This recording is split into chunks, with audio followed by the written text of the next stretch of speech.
हैं। अखिलेश जी, सबसे पहले आपका ही स्वागत करते हुए, क्योंकि काफी जोर शोर से आप लोगों ने आज अपना कांग्रेस पार्टी का स्थापना दिवस मनाया है, मना भी रहे हैं, लेकिन बड़ा सवाल यही, पार्टी कैसे चलेगी? वीर तुम बढ़े चलो का नारा या कविता किसानों के लिए तो लगाया जाता है, लेकिन कांग्रेस पार्टी ने अपने लिए कोई कविता गढ़ी है क्या? बीजेपी के सामने कैसे टिकेगी कांग्रेस? पहले मैं इसी बात का जवाब दे देता हूं। बीजेपी तो ईस्ट इंडिया कंपनी पार्ट 2 है। हम ईस्ट इंडिया कंपनी पार्ट 2 को भेज चुके हैं उनके चौखट तक, तो ये हमारे लिए कोई समस्या नहीं है। बीजेपी बात यह चित्रा जी कि आज बहुत महत्वपूर्ण दिवस है इस देश के लिए, आजाद भारत के लिए। आज के दिन उस दल का गठन हुआ था कांग्रेस पार्टी, जिसने इस देश के लोगों को जागृत करके, एक करके, लंबी लड़ाई लड़ करके इस देश को आजाद कराया। सबका सहयोग था। हाँ, आरएसएस के अलावा पूरे देश का सहयोग था। सब लोगों ने अपने अपने तरीके से लड़ाई लड़ी, इस देश को आजाद कराया। फिर कांग्रेस ने इस देश को सरकारें दी। हम जहां सुई तक नहीं बनाते थे, आज दुनिया में किसी भी देश के मुकाबले हम उसके बराबर हैं। दुनिया के किसी भी देश के मुकाबले किसी भी फील्ड में हम उसके बराबर हैं। चाहे हमने श्वेत क्रांति दी, हरित क्रांति दी, इतनी बड़ी जनसंख्या के बावजूद भी टेक्नोलॉजी हो, मेधा हो, इकोनॉमी हो, कांग्रेस पार्टी अखिलेश जी अपने इतिहास से फिर सीख क्यों नहीं लेती है? 2013 के बाद ऐसा क्या हो गया कि लगातार सिकड़ती हुई ये पार्टी चली गई देश भर में, और अब तो लोकल बॉडी के चुनाव में भी बीजेपी जितनी ताकत से लड़ रही है, कांग्रेस पार्टी वहां पर शून्य नजर आती है। कई राज्यों के उदाहरण इस वक्त हमारे सामने हैं।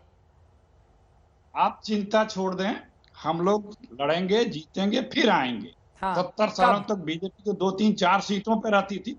इसी चुनाव हो गया, शुरुआत हो गई। लोग पहचान चुके हैं कि काठ की हाड़ी बार बार नहीं चढ़ती है, झूठ बार बार नहीं बोला जा सकता, झूठ बोल के सत्ता में आया जा सकता है, झूठ बोल करके अब बने नहीं रहा जा सकता है।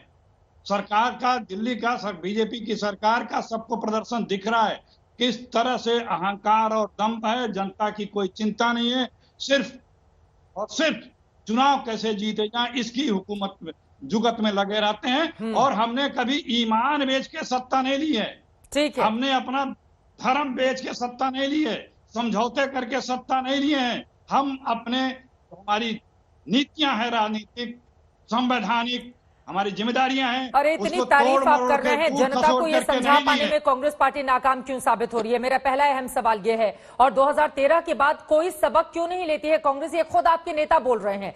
क्या हार को ही नियति मान चुकी है कांग्रेस? इस सवाल का जवाब भी आप दीजिएगा। लेकिन सुधांशु त्रिवेदी जी, अब आपके पास आते हुए, ये राहुल गांधी से बीजेपी के नेताओं ने बड़ी उम्मीदें लगा ली हैं। वो कब विदेश निकलते हैं, कितने बजे निकलते हैं, मतलब सारी की सारी पार्टी की नजर इसी बात पर रहती है। ऐसा क्यों है?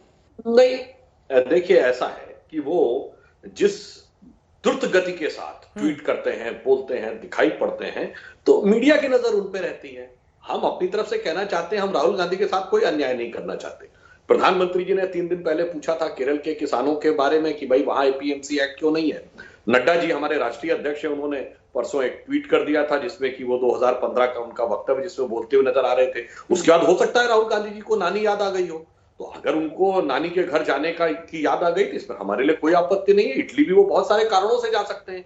किसान आंदोलन के बारे में बात करने हो सकता है वहां गए हों, क्योंकि बहुत से ऐसे लोग हैं जिन्होंने कनाडा से, स्पेन से, ऑस्ट्रेलिया से, यूरोप से किसानों का समर्थन किया है। पूरे यूरोपियन यूनियन में चाइना के साथ सबसे घनिष्ठ संबंध इटली के हैं। हो सकता है वो वाली बात पे कुछ डिप्लोमेटिक बात करने गए हों।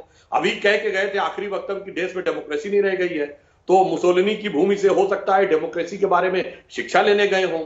और कांग्रेस की पुरानी परंपरा है, नेहरू जी के कपड़े हम लोग पढ़ते थे पेरिस में धुलने जाते थे। अब इटली का फैब्रिक हम लोग जानते हैं, सुनते हैं, बड़ा बढ़िया हो सकता है कपड़े खरीदने के लिए गए हों।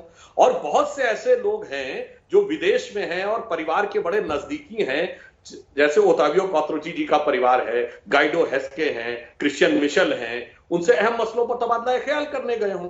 तो इसमें कोई बड़ी खास बात नहीं है। बीजेपी तो वहां से गए हैं। नहीं, हम लोग क्यों चिंतित होंगे? हम तो सिर्फ एक बात बता रहे हैं कि उन्होंने इतना कहा, ये यथार्थ है, पूरा मीडिया उनको देख रहा है कि वो कहां गए। अच्छा, अभी हमारे मित्र अखिलेश जी ने अब उनको विचारों को मैदान संभालने के लिए दे गए हैं कि भाई मतलब हमें तो वो याद आता हो, पुराना एक गीत था ना, मेरे पिया गए रंगून, किया है वहां से टेलीफोन। तो अब राहुल जी के ऊपर ये लगता है कि भैया राहुल मेरे पिया गए हैं मिलान, छोड़ के यहाँ पे सारे किसान, और कह गए हैं कि आप अपने प्रवक्ताओं से कह गए अब तुम ही संभालो मैदान।